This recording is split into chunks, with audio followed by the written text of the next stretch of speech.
Firstly, I will briefly list the versions of Carrie. Original Carrie, 1976 film directed by Brian De Palma.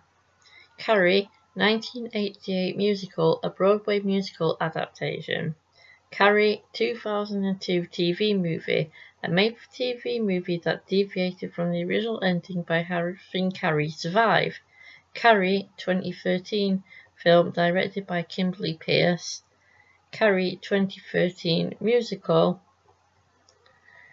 And also, they were followed by The Rage Carrie 2, 1999, a sequel to the 1976 film focusing on Carrie's half-sister.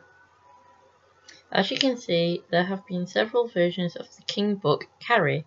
The original movie starred Sissy Spacek as the titular character with the religious fanatic mother as they discovered she had telekinetic powers which led to a devastating ending for all when a prank at the school prom unleashes her fury even at those who had been on her side.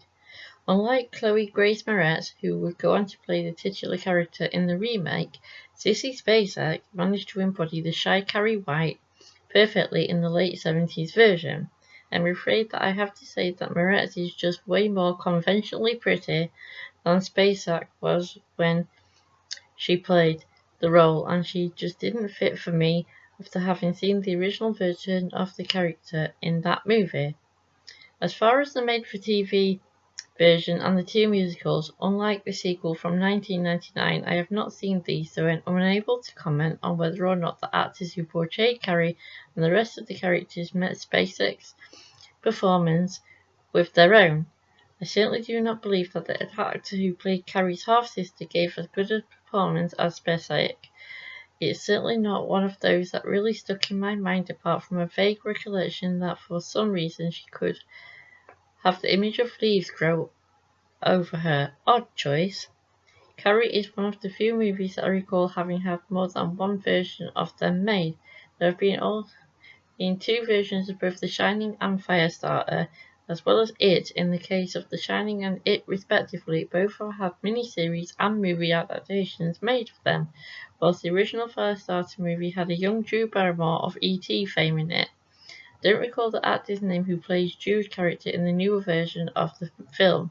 Can be, and indeed often stated, that the film industry and Hollywood have pretty much run out of having many new ideas.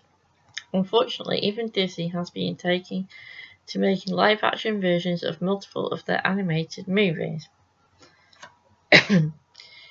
This just proves that remaking something when the original is far from in need of being fixed isn't a new idea that they have over there in Tinseltown. There are some other original movies still leaking out through the cracks. There is talk of a fourth and possibly even fifth return of Art the Clown, and I would love to talk about, at the very least, the three Terrifier franchise movies I have seen. There was a little bit of art stuff prior to the original movie, but I haven't seen those myself. I'm glad that there are new and existing directors and studios that can still come up with original properties. It was refreshing back in the day to have new marketing techniques as well as, like I discussed in the case of films like The Blair Witch Project and Paranormal Activity, and as someone who's a part of that demographic who loves horror as well as sci-fi and even a bit of comedy, I need feeding more of that freshness and not the greasy leftovers of bygone days. Thank you for listening to me break down these different versions of Carrie and any sequels that were made. You're welcome to leave your own thoughts about these particular movies or any of the other ones I have been covering in the comment section down below. If you are enjoying, please remember to both like and subscribe, and also share around social media to help get Loose Space noticed. I will see you in the next video. Bye for now.